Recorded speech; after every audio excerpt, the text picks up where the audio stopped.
അടുത്തും അകലിയുമായി ഈ ഉച്ചഭാഷയുടെ ശ്രദ്ധാപരിധിക്കുള്ളിൽ ഞങ്ങളുടെ വാക്കുകളെ സാശ്രദ്ധയും ശ്രമിക്കുന്ന ഞങ്ങളുടെ എല്ലാ ബഹുമാന്യ ശ്രോതാക്കൾക്കും ഞങ്ങളുടെ ഹൃദയത്തിന്റെ ഭാഷയിൽ സ്നേഹവന്ദനത്തെ ഞങ്ങൾ അറിയിക്കുന്നു.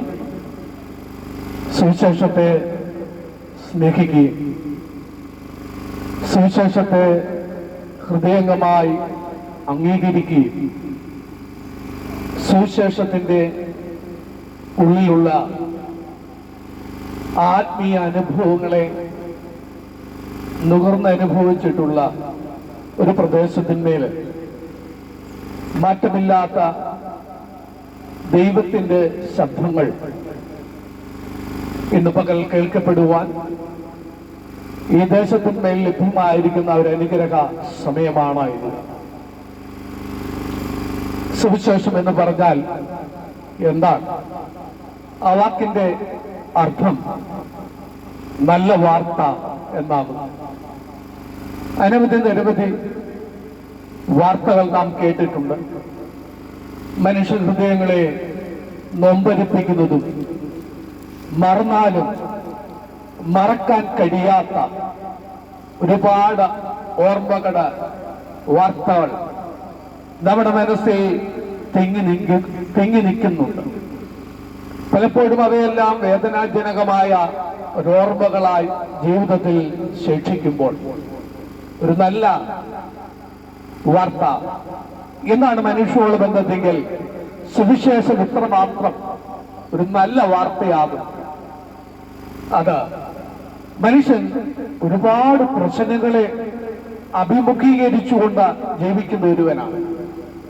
വ്യക്തിപരമായ ജീവിതത്തിലും കുടുംബ ജീവിതത്തിലും ഒരുപക്ഷെ സമൂഹത്തിന്റെ തലങ്ങളിലും ഒരുപാട് പ്രശ്നങ്ങൾ മനുഷ്യൻ അനുഭവിച്ചുകൊണ്ടിരിക്കുക.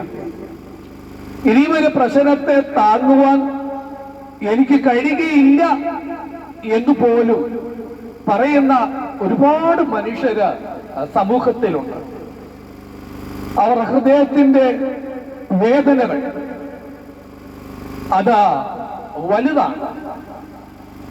ഒരു മനുഷ്യന്റെ ശരീരത്തിൽ ഒരു മുറിവുണ്ടെങ്കിൽ അതിനൊരു ചികിത്സ നേടിയാൽ അതിന് പരിഹാരങ്ങൾ ഉണ്ടാകും.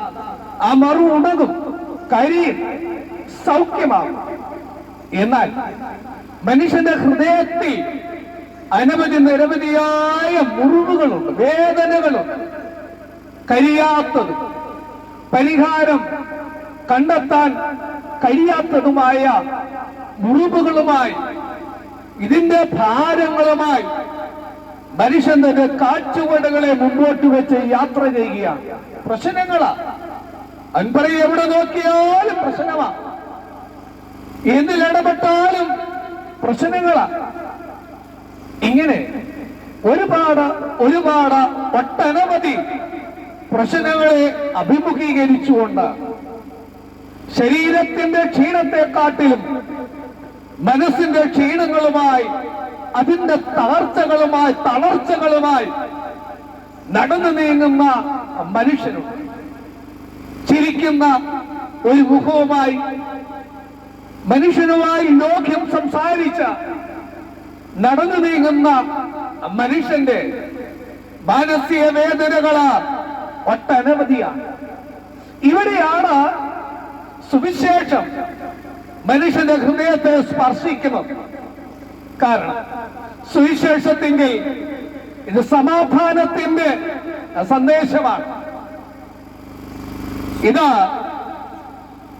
പ്രത്യാശ നൽകി തരുന്നതാണ്. മനുഷ്യന്റെ ജീവിതത്തിൽ പ്രതീക്ഷകൾ നൽകി തരുന്ന സന്ദേശമാണ്. മരണത്തിനും അപ്പുറം ഉള്ള പ്രത്യാശ മനുഷ്യ ഹൃദയങ്ങളിൽ നിക്ഷേപിക്കുന്ന വിത്തുകളാണ് സുവിശേഷം എന്ന് പറയുന്നത്. അപ്പോൾ സമാധാനത്തിന്റെ, സന്തോഷത്തിന്റെ, പ്രത്യാശയുടെ, മരണത്തിനും അപ്പുറം പ്രത്യാശ നൽകി തരുന്നതുമായ ഈ സന്ദേശം ഉലകത്തിൽ മറ്റൊരിടത്തും കിട്ടുന്നതല്ല. സുവിശേഷത്തിലൂടെ ലഭ്യമാകുന്ന സന്ദേശങ്ങളാണ്. ഇതാണ് സുവിശേഷം എന്ന് പറഞ്ഞാൽ നല്ല വാർത്തയാണ്. നല്ലത് കേൾക്കുവാൻ നമ്മുടെ കാതുകൾക്ക് എത്രയോ വലിയ ആഗ്രഹമാണ്. എന്നാൽ ആഗ്രഹിക്കുന്ന പോലെ മനുഷ്യന് നല്ല വാർത്തകൾ കേൾക്കുവാൻ കഴിയുന്നു. ഒരു കുടുംബജീവിതമാണ്. ഒരുപാട് സ്വപ്നങ്ങളുമായി കാലെടുത്തു വെച്ച ജീവിതം ആരംഭിക്കുമ്പോൾ സ്വപ്നങ്ങളെല്ലാം കയ്യിൽ നിന്ന് താഴെ വീണുടയുന്ന ആ ചില്ലുപാത്രം പോലെ, മൺപാത്രം പോലെ അനേക സ്വപ്നങ്ങൾ തകർന്നു വീണ മനുഷ്യൻ, അവന്റെ കഥകളെ കുറിച്ച് അവൻ ഓർമ്മയുണ്ട്. കണ്ടതും കേട്ടതും അനുഭവിക്കുന്നതുമായ കാര്യങ്ങളെ കുറിച്ച് ജട്ടലോടുകൂടി ഓർക്കുന്ന ഒരുപാട് മനുഷ്യരുണ്ട്. കണ്ടത് വേദനയാണ്, കേട്ടതൊക്കെ സങ്കടമുളവാക്കുന്നതാണ്. പ്രതീക്ഷിച്ച പോലെ മുമ്പോട്ട് പോകുവാൻ കഴിയാതെ വരുമ്പോൾ സുവിശേഷങ്ങൾ മനുഷ്യനിലേക്ക്, വ്യക്തിയിലേക്ക്, കുടുംബത്തിലേക്ക് പ്രവേശിക്കുന്നുവെങ്കിൽ, സുവിശേഷത്തിനായി മനുഷ്യന്റെ കാത് ചായ്ക്കുന്നുവെങ്കിൽ, സുവിശേഷത്തിന്റെ ശബ്ദത്തിനായി ഹൃദയങ്ങൾ ചായ്ക്കുന്നുവെങ്കിൽ, ഹൃദയത്തിൽ നിറഞ്ഞു നിൽക്കുന്ന ജീവിതത്തിന്റെ ഭാരങ്ങളെ റബ്ബർ കൊണ്ട് തുടച്ചു നീക്കുന്നത് പോലെ, ബുക്കിൽ എഴുതിയിരിക്കുന്നവ റബ്ബർ കൊണ്ട് തൂത്ത് മാറ്റുന്നത് പോലെ, ആർക്കും വായിച്ചു കളയാത്തതോ ആർക്കും പരിഹരിക്കാൻ കഴിയാത്തതുമായ പ്രശ്നങ്ങൾ അവയ്ക്ക് മുമ്പിൽ താങ്കൾ തോറ്റുപോയ ഒരു മനുഷ്യനെങ്കിൽ, വ്യക്തിയെങ്കിൽ, ഇന്ന് മകൾ സുവിശേഷത്തെ ഉൾക്കൊള്ളാൻ കഴിഞ്ഞാൽ മനുഷ്യന്റെ ഹൃദയത്തിന്റെ പ്രശ്നങ്ങളെയും ജീവിത പ്രശ്നങ്ങളെയും പരിഹരിക്കുവാൻ കഴിവുള്ളവരായ ദൈവമുണ്ട്. അതാണ് സുവിശേഷത്തിന്റെ സന്ദേശങ്ങളിൽ മനുഷ്യ ഹൃദയങ്ങളെ സ്വാധീനിക്കുന്നത്. പ്രശ്നങ്ങൾക്ക് പരിഹാരങ്ങളെ നൽകുവാൻ കഴിവുള്ള ഒന്നാണ് സുവിശേഷം എന്ന് പറയുന്നത്.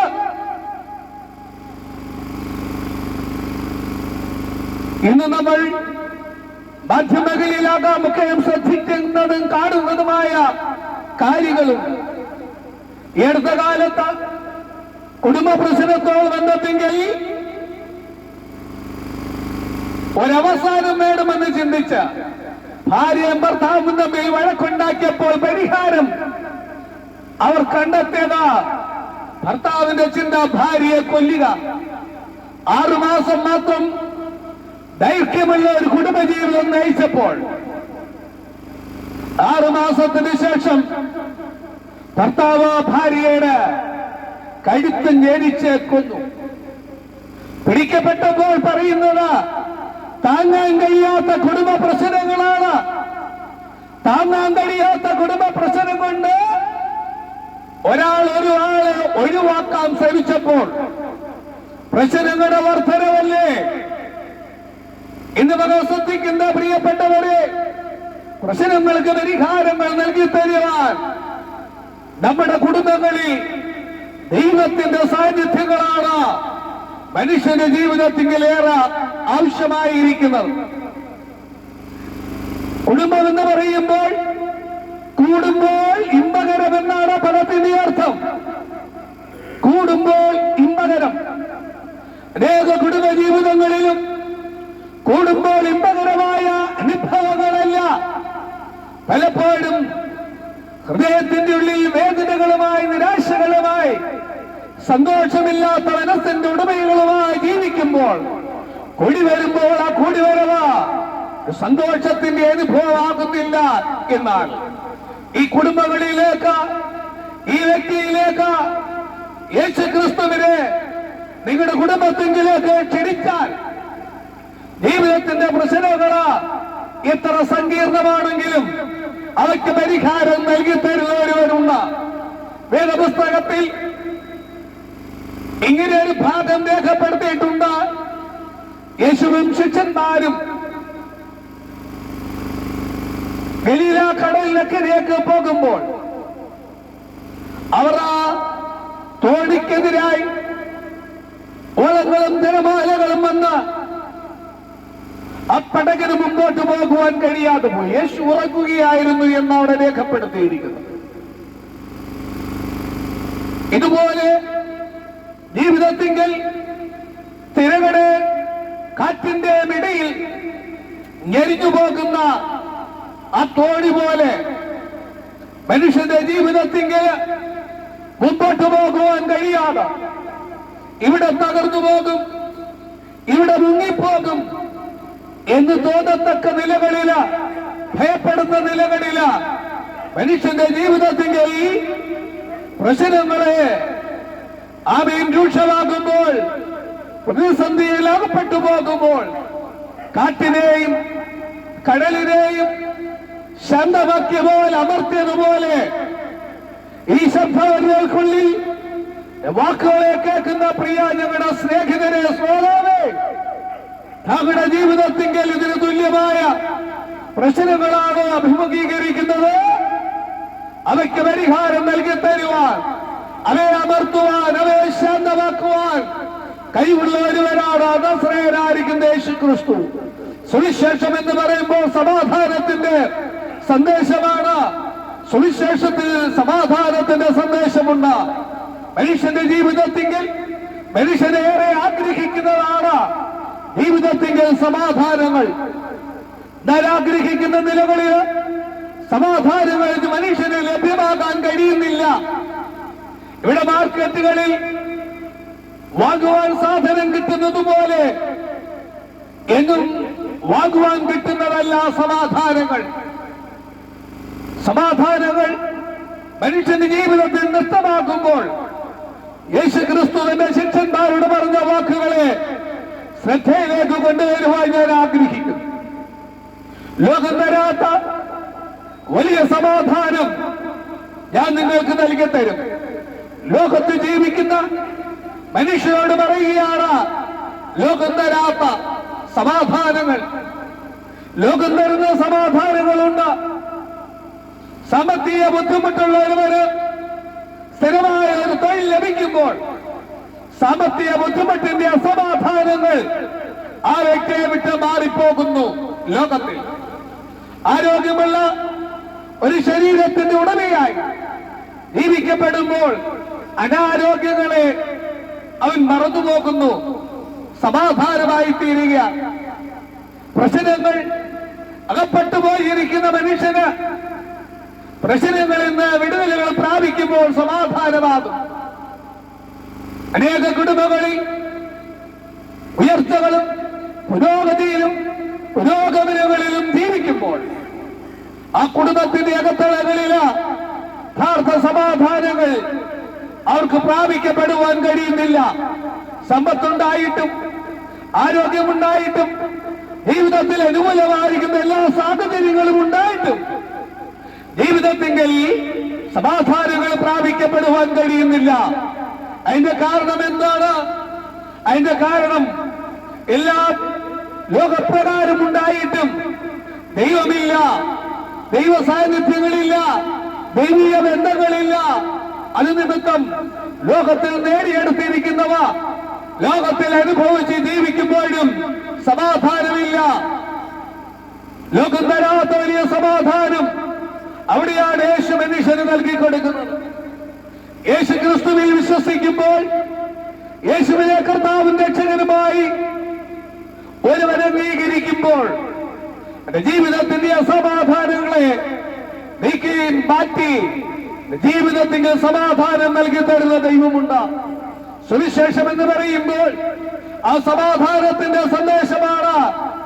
വ്യക്തികളിലും കുടുംബങ്ങളിലും സമാധാനങ്ങൾ യേശുക്രിസ്തുവിൽ കൂടെ ഒരു മനുഷ്യൻ പ്രാപിക്കുമ്പോൾ ജീവിതം എത്ര ആനന്ദകരമാണ്, ജീവിതം എത്ര സന്തോഷകരമാണ്. അങ്ങനെ ജീവിക്കുമ്പോൾ പ്രത്യാശയോടുകൂടി മനുഷ്യൻ ഈ പാർത്തലത്തിൽ ജീവിക്കുവാൻ കഴിയും. അനേക മനുഷ്യർക്ക് ജീവിതത്തിൽ പ്രത്യാശയില്ല. നാളുകളെ കുറിച്ചോ ഈ വർത്തമാന കാലഘട്ടത്തിൽ അടുത്ത മണിക്കൂറുകളെ കുറിച്ചോ പ്രത്യാശയില്ലാതെ ജീവിക്കുന്ന അനവധി മനുഷ്യരുണ്ട്. ജീവിതത്തിൽ നിരാശകളായ നെടുവീർപ്പുകളിട്ട് ഭാരപ്പെടുന്ന അനവധി മനുഷ്യരുണ്ട്. പ്രത്യാശയില്ലാതെ ജീവിക്കുമ്പോൾ ആർക്കു വേണ്ടി ജീവിക്കണം, എന്തിനു വേണ്ടി ജീവിക്കണം എന്നെ അറിയുവാൻ, എന്നെ മനസ്സിലാക്കുവാൻ എനിക്കാരുമില്ലല്ലോ. എന്റെ അപ്പനും അമ്മയും എന്നെ മനസ്സിലാക്കുന്നില്ല എന്ന് പറയുന്ന മക്കളും, എന്റെ ഭർത്താവ് എന്നെ മനസ്സിലാക്കുന്നില്ലെന്ന് പറഞ്ഞ നിരാശയിലാകുന്ന ഭാര്യയും, എന്റെ ഭാര്യയും കുഞ്ഞുങ്ങളും എന്നെ മനസ്സിലാക്കുന്നില്ലെന്ന് പറയുന്ന ഭർത്താവും പിതാവും, അങ്ങനെ ഓരോരുത്തർക്കും ജീവിതത്തിന് മുമ്പില് മലപോലെ പ്രശ്നങ്ങൾ ഉയർന്നു നിൽക്കുകയാണ്.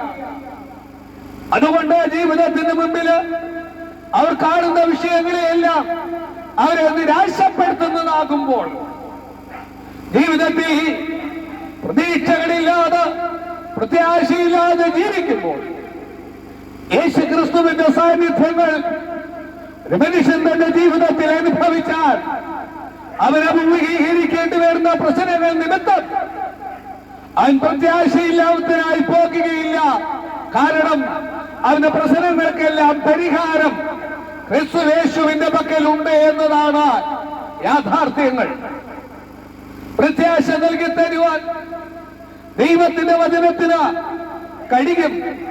ഏത് നിരാശയിൽ ജീവിച്ചാലും ആ മനുഷ്യന്റെ ദൈവത്തിലും ദൈവവചനത്തെങ്കിലും ഒരു മനുഷ്യൻ വിശ്വസിക്കുന്നുവെങ്കിൽ ജീവിതത്തിൽ പ്രത്യാശ നൽകി തരുവാൻ ദൈവത്തിനും ദൈവവചനത്തിനും കഴിയും. സുവിശേഷത്തിന് കഴിയും. സമാധാനത്തിന്റെ സന്ദേശമാണ് ഇത്. പ്രത്യാശയുടെ സന്ദേശമാണ് ഇത്. പാപമോചനത്തിന്റെ സന്ദേശമാണ്. വിശുദ്ധ വേദപുസ്തകം മനുഷ്യനെ പഠിപ്പിക്കുമ്പോൾ മനുഷ്യന്റെ പ്രശ്നങ്ങൾക്കെല്ലാം കാരണം എന്ത് എന്ന ചോദ്യത്തിന് ബൈബിൾ പറയുന്നത് പ്രധാന കാരണം മനുഷ്യന്റെ പാപത്തിന്റെ പരിഹാരങ്ങൾ അവന് ലഭ്യമാകാതിരിക്കുന്നതാണ് അവന് പ്രശ്നങ്ങൾക്ക് കാരണങ്ങൾ. പാപമോചനങ്ങൾ ആർക്ക് നൽകിക്കൊടുക്കുവാൻ കഴിയും?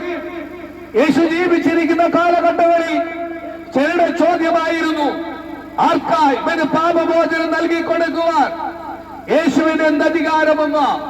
യേശു ജീവിച്ചിരിക്കുന്ന കാലഘട്ടങ്ങളിൽ ചിലരുടെ സംശയമായിരുന്നു. യേശു തന്നെ അതിന് മറുപടി പറയുന്നു, മനുഷ്യപുത്രന് പാപങ്ങളെ മോചിപ്പിക്കുവാൻ അധികാരമുണ്ട്. മനുഷ്യന്റെ പാപങ്ങൾ അതിന് മോചനം നൽകി തരുവാൻ ഒരുവന് മാത്രമേ കഴിയുള്ളൂ. അത് കർത്താവായിരിക്കുന്ന യേശു ക്രിസ്തുവിന് മാത്രമേ കഴിയൂ. മനുഷ്യന്റെ പാപത്തിന്റെ പരിഹാരത്തിന് വേണ്ടിയാണ് യേശു ലോകത്തിലേക്ക് കടന്നു വന്ന മനുഷ്യന്റെ പാപത്തിന്റെ പരിഹാരത്തിന് വേണ്ടി കാൽവരിയിൽ മരിച്ചത്. മരണം മനുഷ്യന്റെ പാപത്തിന്റെ പരിഹാരത്തിന് വേണ്ടി ഒരു പകരക്കാരനായിട്ട് അവൻ മരിക്കുകയായിരുന്നു. തന്നെ വിശ്വസിക്കുന്ന ഏതൊരു മനുഷ്യന്റെ പാപത്തിന്റെ പരിഹാരമുണ്ട്. യേശുവേ, നീ എന്റെ പാപത്തിന്റെ പരിഹാരത്തിന് വേണ്ടിയാണ് മരിച്ചത് എന്ന് ഒരുവൻ വിശ്വസിക്കുന്നുവെങ്കിൽ ജീവിതത്തിന്റെ പാപങ്ങൾക്ക് പരിഹാരങ്ങളെ നൽകിക്കൊടുക്കും യേശു. പാപത്തിന്റെ പരിഹാരങ്ങൾ മനുഷ്യൻ നേടുമ്പോൾ ജീവിതത്തിന്റെ സമാധാനങ്ങൾ പ്രാപിക്കപ്പെടുവാൻ പ്രത്യാശയുള്ള മനുഷ്യനായി ജീവിക്കപ്പെടുവാൻ ഇടയായിട്ട് നാട്ടോറും എന്റെ ഭാരങ്ങളെ ചുമക്കുന്ന ഒരു ക്രിസ്തുയേശുവിന്റെ സാന്നിധ്യം ആ വ്യക്തിക്ക് തന്റെ ജീവിതത്തിൽ അനുഭവിച്ചറിയുവാൻ കഴിയും. സുവിശേഷം എന്ന് പറയുമ്പോൾ നല്ല വാർത്തയാണ്. ആ വാർത്ത മരണത്തിനും അപ്പുറമുള്ള പ്രത്യാശ മനുഷ്യന് നൽകി തരുന്നതാണ് സുവിശേഷ സന്ദേശം എന്ന് പറയുന്നത്. മരണം മനുഷ്യന്റെ ജീവിതത്തിലെ അവസാനമല്ല, മരണാനന്തരം ഒരു ജീവിതമുണ്ട് എന്ന് വിശുദ്ധ വേദപുസ്തകം മനുഷ്യനെ പഠിപ്പിക്കും. യേശു ഭൂമിയിൽ ജീവിച്ചിരിക്കുന്ന കാലഘട്ടങ്ങളിൽ തന്റെ മരണത്തെ കുറിച്ച് യേശു ആവർത്തിച്ചും പറഞ്ഞു. ഭൂമിയിൽ ജീവിക്കുന്ന ഒരു മനുഷ്യനും തന്റെ മരണത്തെ കുറിച്ച് പറഞ്ഞിട്ടുണ്ടോ? യേശു പറയുന്നു, ഞാനെങ്ങനെ മരിക്കും? മരിച്ച മൂന്നാം ദിവസം ഞാൻ ഉയർത്തെഴുന്നേൽക്കും. ആവർത്തിച്ച് യേശു ക്രിസ്തു പറഞ്ഞു. യേശു മരിക്കുകയും യോസഫിന്റെ കല്ലറയിൽ യേശുവിനെ അടക്കം ചെയ്യുകയും ചെയ്തു. എന്നാൽ ആത്മാവിന്റെ ശക്തിയോടുകൂടി അവൻ മൂന്നാം ദിവസം ഉയർത്തെഴുന്നേൽക്കും. അതിൽ മനുഷ്യന് പഠിക്കുവാൻ കഴിയുന്ന ഒരു കാര്യം, മരണത്തിന്റെ ജയമെടുത്ത് യേശു പറയുന്നു, മരണം മനുഷ്യന്റെ ജീവിതത്തിന്റെ അവസാനമല്ല. യേശുവിന്റെ കാലഘട്ടങ്ങളിൽ മരിച്ചവരുവനായിരുന്നു ലാസർ. 4-ാം ദിവസം യേശുവിനെ ഉയർപ്പിച്ചു. എന്റെ കല്ലറയിൽ നിന്നുകൊണ്ട് യേശു വിളിച്ചു, ലാസറേ പുറത്തു വരിക. മരണത്തിന്റെ അധികാരമുള്ള ഒരുവന്റെ ശബ്ദത്തിന്റെ മുമ്പില് മരണം മാറി മരിച്ച മനുഷ്യന് ജീവനുള്ളവനായി തീർന്നു. കല്ലറയിൽ നിന്നും അവൻ പുറത്തു വന്നു. മരിച്ച മനുഷ്യനെ ഉയർപ്പിക്കുന്ന ഒരു ക്രിസ്തുവിനെയാണ് സുവിശേഷം മനുഷ്യനെ പരിചയപ്പെടുത്തി കൊടുക്കുന്നത്. മരണം മനുഷ്യന്റെ അവസാനമല്ല, മരണാനന്തര മനുഷ്യനൊരു ജീവിതമുണ്ട് എന്ന് ബൈബിൾ മനുഷ്യനെ പഠിപ്പിക്കുന്നു.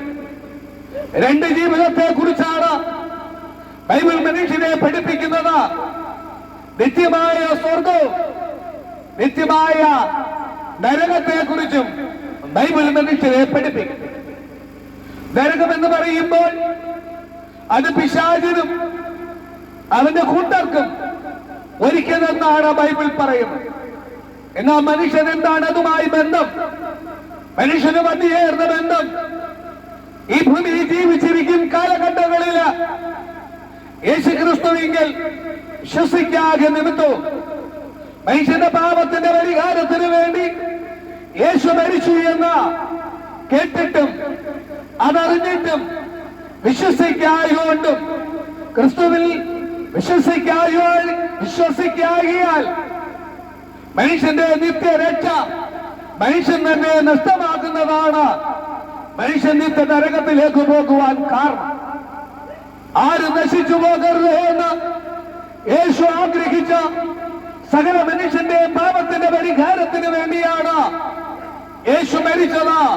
സകല മനുഷ്യന്റെ രക്ഷയ്ക്ക് വേണ്ടി, ഒരു മതത്തിന് വേണ്ടിയോ ഒരു ജാതിക്ക് വേണ്ടിയോ ഒരു രാജ്യത്തിന് വേണ്ടിയോ അല്ല, സകല മനുഷ്യന്റെ പാപത്തിന്റെ പരിഹാരത്തിന് വേണ്ടി. യേശുവിനെ താമസിച്ചാൽ ജനിക്കുവാൻ പോകുന്ന ആ മനുഷ്യന്റെ പാപത്തിന്റെ പരിഹാരത്തിന് വേണ്ടിയുമാണ് യേശു മരിച്ചത്. ആ യേശു ക്രിസ്തുവിന്റെ മരണത്തെ വിശ്വസിക്കുവാനും അംഗീകരിക്കുവാനും മനുഷ്യൻ കഴിയാതെ പോകുമ്പോൾ അവന്റെ ആത്മാവിന്റെ രക്ഷ മനുഷ്യന്റെ വിശ്വാസത്തിന്റെ പോരായ്മകൾ കൊണ്ട് വിശ്വസിക്കുവാൻ തയ്യാറാകാത്തത് കൊണ്ട് നിത്യരക്ഷകൾ അവന് നഷ്ടമായി പോകുകയാണ്. എന്നാൽ ഒരു മനുഷ്യൻ ദൈവത്തിൽ വിശ്വസിക്കുകയും എന്റെ പാപത്തിന്റെ പരിഹാരത്തിന് വേണ്ടിയാണ് യേശു മരിച്ചത് എന്ന് അവൻ തന്റെ ഹൃദയം കൊണ്ട് വിശ്വസിക്കുകയും യേശുവിനെ കർത്താവും രക്ഷകരുമായി ഒരു സ്വീകരിക്കുകയും ചെയ്യുമ്പോൾ യേശുവിന്റെ പാപത്തിന്റെ പരിഹാരങ്ങളെ നൽകിക്കൊടുക്കുകയും മരണത്തിനപ്പുറമുള്ള ആ സ്വർഗീയ പ്രത്യാശകളിൽ ഭൂമിയിൽ ജീവിക്കുകയും മരണാനന്തരം സ്വർഗത്തിൽ അവന് വസിക്കുകയും ചെയ്യുവാൻ കഴിയും. പാപമോചനങ്ങളിലൂടെ നേടിയെടുക്കുന്ന അനുഗ്രഹങ്ങളാണ് നാം കാലൂന്നി നടക്കുന്ന ഈ ഭൂമിയിൽ. അനേക മനുഷ്യര് അടക്കപ്പെട്ടിരിക്കുന്നു.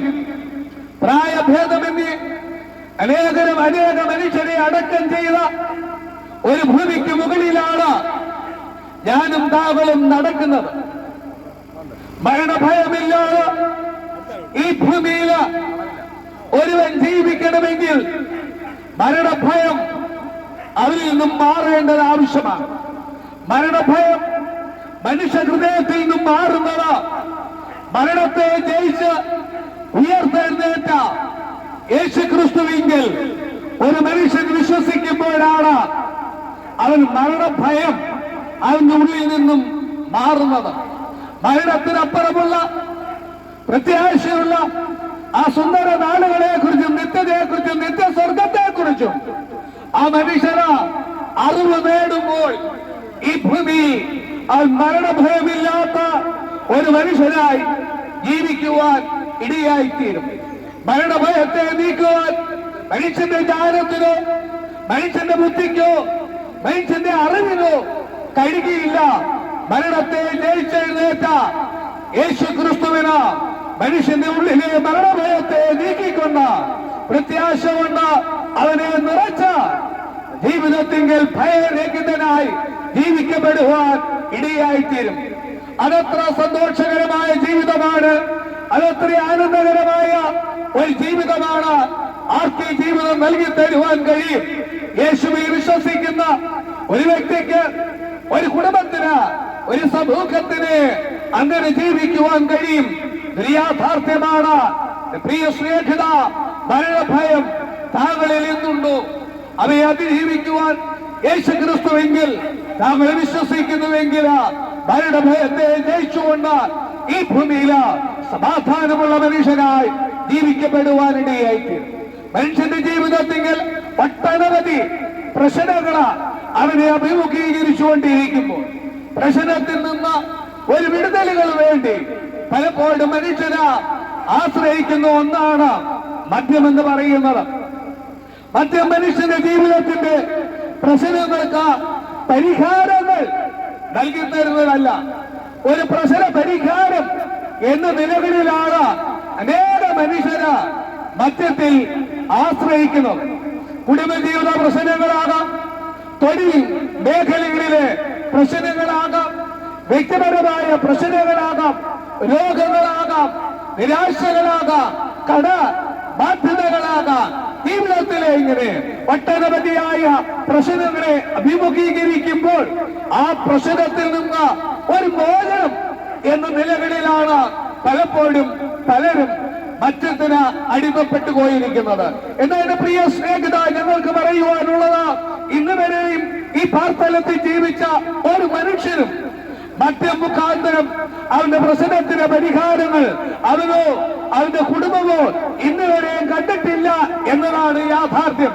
അപ്പോൾ മദ്യം മനുഷ്യന്റെ ജീവിതത്തിന്റെ പ്രശ്നങ്ങൾക്ക് ഒരിക്കലും പരിഹാരം നൽകി തരികയില്ല. പിന്നെയോ മദ്യം മനുഷ്യന്റെ ജീവിതത്തിൽ പ്രശ്നങ്ങൾ വർദ്ധിപ്പിക്കുകയാണ് ഇന്ന് വരെയും ചെയ്തിട്ടുള്ളത്. നല്ലൊരു കുടുംബ ജീവിതങ്ങൾ സ്വപ്നം കണ്ട് ജീവിക്കുന്ന ഒരു മനുഷ്യന്റെ ജീവിതത്തിൽ മദ്യപാനം തുടരുമ്പോൾ കുടുംബത്തിൽ പറയാൻ കൊള്ളാത്ത ഭാഷകൾ ആ മനുഷ്യൻ ഉപയോഗിക്കുക, അവന്റെ സംസാര ശൈലിക്ക്, കുടുംബത്തിന്റെ മാന്യതയ്ക്ക് ഒത്തവണ്ണം സംസാരിക്കാൻ കഴിയാതെ യോഗ്യമല്ലാത്ത ഭാഷകളല്ലേ മദ്യപാനിയായ മനുഷ്യൻ തന്നെ കുടുംബത്തില് ഉപയോഗിക്കുന്നത്. മദ്യം മുഖാന്തരം മനുഷ്യന്റെ ജീവിതത്തിൽ കുടുംബത്തിലേക്ക് കലഹങ്ങളല്ലേ വന്നുചേരുന്നത്. ഭാര്യയെ തല്ലുക, കുഞ്ഞുങ്ങളെ തല്ലുക, അവരെ തൊഴിക്കുക, ഇവരെ തല്ലിയിടുക, ഭ്രാന്ത് പിടിച്ച ആരെ പോലെ എന്താ ചെയ്യുന്നതെന്ന് വ്യക്തമായി ബോധമോ വ്യക്തമായി ചിന്തയോ ഇല്ലാതെ മദ്യത്തിന്റെ ആസക്തിയിൽ മനുഷ്യൻ കാട്ടിക്കൂട്ടുന്നത് ജീവിതത്തിലെ പ്രതിസന്ധികളെ വർദ്ധിപ്പിക്കുകയല്ലേ. മറ്റൊരിക്കലും മനുഷ്യന്റെ വ്യക്തിത്വ ജീവിതത്തിലോ കുടുംബജീവിതത്തിലോ ഒരു പരിഹാരങ്ങൾ ലഭ്യമാക്കിയില്ല. ആരും മദ്യം മുഖാന്തരം പ്രശ്നത്തിന് പരിഹാരങ്ങൾ നേടിയിട്ടില്ല. മദ്യം പ്രശ്നത്തിന് പരിഹാരങ്ങൾ നൽകി തരികയില്ല. പ്രശ്നങ്ങളെ അഭിമുഖീകരിക്കുന്ന പ്രിയ സ്നേഹിത, യേശു ക്രിസ്തുവിലേക്ക് കടന്നു വരിക. നിന്റെ പ്രശ്നങ്ങൾക്ക് പരിഹാരങ്ങൾ യേശു ക്രിസ്തുവിന്റെ പക്കലുണ്ട്. പ്രശ്നങ്ങൾ എന്ന് പറയുമ്പോൾ മറുപടിയില്ലാത്തതാണ്, ചോദിച്ചാൽ ആൻസർ കിട്ടാത്തതാണ്, ചിന്തിച്ചാൽ പരിഹാരം എന്തെന്ന് കണ്ടെത്താൻ കഴിയാത്തതാണ് പ്രശ്നങ്ങൾ എന്ന് പറയുമ്പോൾ ഒരുപാട് ചോദ്യങ്ങൾ മനുഷ്യനോട് തന്നെ ചോദിക്കുന്നുണ്ട്. ഈ പ്രശ്നത്തിൽ ഞാൻ എന്ത് ചെയ്യണം? ഒരുപാട് ചോദ്യങ്ങൾ ഉണ്ടെങ്കിലും ഇന്ന് പകൽ ആ ചോദ്യവുമായി എന്റെ സങ്കടവുമായി യേശുവിന്റെ അടുക്കിലേക്ക് കടന്നു വന്ന പ്രിയ സ്നേഹിത, ഇന്നുവരെയും ചോദ്യങ്ങൾക്ക് മറുപടി കിട്ടാത്ത പ്രശ്നങ്ങളുണ്ടോ? യേശു ക്രിസ്തുവിന്റെ അടുക്കിലേക്ക് വരിക. താങ്കളുടെ ചോദ്യങ്ങൾക്കെല്ലാം മറുപടി നൽകി തരുന്ന, പ്രശ്നങ്ങൾക്കെല്ലാം പരിഹാരങ്ങളെ നൽകി തരുന്ന ഒരുവനുണ്ട്. അത് കർത്താവായിരിക്കുന്ന യേശു ക്രിസ്തുവാണ്. മറ്റു മനുഷ്യന്റെ ജീവിതത്തിൽ നഷ്ടങ്ങൾ മാത്രമാണ് അവന് നൽകിക്കൊടുത്തിരിക്കുന്നത്. എന്താണ് അവന്റെ ജീവിതത്തിലെ നഷ്ടങ്ങളിൽ ചിലത് ശ്രദ്ധയിലേക്ക് കൊണ്ടുവരുവാൻ ഞാൻ ആഗ്രഹിക്കുക. അവന് പണം നഷ്ടമാക്കുകയാണ്. അധ്വാനിച്ച് നേടിയെടുക്കുന്ന ആ പണങ്ങളെല്ലാം അവന് നഷ്ടമാക്കുകയാണ് ഈ മദ്യ മുഖാന്തരം. അപ്പൊ കീശയിലെ പണമാണ് മദ്യ മുഖാന്തരം നഷ്ടമാക്കുന്നത്. തങ്ങളുടെ കുടുംബത്തിൽ തങ്ങളുടെ കുഞ്ഞുങ്ങൾക്ക് ഇനി ആവശ്യങ്ങൾക്ക് ചെലവഴിക്കേണ്ടതായ ആ ധനത്തെ മദ്യഷാപ്പുകളിലോ മദ്യം വിൽക്കുന്നിടത്തോ അതുകൊണ്ട് ചെലവാക്കുന്നുവെങ്കിൽ സമ്പത്തിന്റെ നഷ്ടമാണ് മദ്യപാനിക്ക് ജീവിതത്തിൽ നേട്ടമെന്ന് പറയുന്നു. മദ്യപാനം മുഖാന്തരം മനുഷ്യനുണ്ടാകുന്ന നഷ്ടമുണ്ട്. കൈകൊടുത്ത് ചേർത്ത് പിടിച്ച് ഒന്നിച്ച് ജീവിക്കാമെന്ന് പറഞ്ഞവർ എന്നാ ജീവിതത്തിൽ സ്വന്തം ഭാര്യയിൽ നിന്ന് ഒരു മനുഷ്യന് അകന്നു പോകുകയാണ് മദ്യം മുഖാന്തരം. മദ്യപാനം നേടിയെടുക്കുന്നത് അതല്ലേ? സ്വന്തം ഭാര്യയിൽ നിന്ന്, കുടുംബത്തിൽ നിന്ന് ഒരു മനുഷ്യന് അകന്നു പോകുകയാണ് മദ്യം മുഖാന്തരം. അവര് നഷ്ടമാണ്. സ്വന്തം ഭാര്യയെ സ്നേഹിക്കാനും കഴിയാതെ ഭാര്യയിൽ നിന്നും അകന്നു പോകുകയാണ്. നഷ്ടങ്ങളല്ലേ? കാല് വളരുന്നോ കൈ വളരുന്നോ എന്ന് ചിന്തിച്ച് വളർത്തിക്കൊണ്ട് വന്നിരിക്കുന്ന കുഞ്ഞുങ്ങള് പിതാവിൽ നിന്നും അകന്നു പോകുകയാണ് മദ്യം മുഖാന്തരം. മാനസികമായ അനവധി സംഘർഷാവസ്ഥകൾ അനേക കുഞ്ഞുങ്ങൾ കുടുംബങ്ങളിൽ അനുഭവിക്കുന്നുണ്ട്. പിതാവിന്റെ കലഹവും അമ്മയെ തല്ലുന്നതും കുഞ്ഞുങ്ങളുടെ വിദ്യാഭ്യാസത്തെ അതിന്റെ പുരോഗമനങ്ങളിലേക്ക് എത്തിക്കാതെ കുഞ്ഞുങ്ങൾക്ക് നല്ല ഭാവി ഒരുക്കി കൊടുക്കേണ്ട പിതാവ് മദ്യപാനിയായി തീരുമ്പോൾ കുഞ്ഞുങ്ങൾ തങ്ങളുടെ ഭാവിയെ കുറിച്ച് ചിന്തിക്കുമ്പോൾ ഭാവി ശോഭനമാകുകയില്ല എന്നുള്ള ആശങ്ക കുഞ്ഞുങ്ങളുടെ ജീവിതത്തിൽ വന്നു ചേരുകയും മാനസികമായ സംഘർഷാവസ്ഥകൾ അനേക കുഞ്ഞുങ്ങളുടെ ജീവിതത്തിലുണ്ട്. ഒരു പിതാവിന്റെ മദ്യപാനം മുഖാന്തരം മാനസികമായ സംഘർഷാവസ്ഥയിൽ മനോവേദനയിൽ ജീവിക്കുന്ന അനേക കുഞ്ഞുങ്ങള് കുടുംബത്തിലുണ്ട്. തന്റെ പിതാവിന്റെ ഈ സ്വഭാവങ്ങൾ നിമിത്തം അതുകൊണ്ട് ആ പിതാവിൽ നിന്ന് കുഞ്ഞുങ്ങള് അകന്നു പോകുകയാണ്. സമ്പത്ത് നഷ്ടമാകുന്നു. ഭാര്യയിൽ നിന്ന് ഭർത്താവ് അകലുന്നു. കുഞ്ഞുങ്ങൾ പിതാവിൽ നിന്ന് അകന്നു മാറുന്നു. ആരോഗ്യമുള്ള ഒരു ശരീരത്തിന് ഉടമയായ ആ വ്യക്തി അനാരോഗ്യങ്ങളിലേക്ക് മദ്യപാന മുഖാന്തരം അനാരോഗ്യങ്ങളിലേക്ക് ആ മനുഷ്യൻ എത്തിച്ചേരുമ്പോൾ ഒരു കാലങ്ങളിൽ അവൻ പിന്നെ പറയും, എനിക്കാരുമില്ല.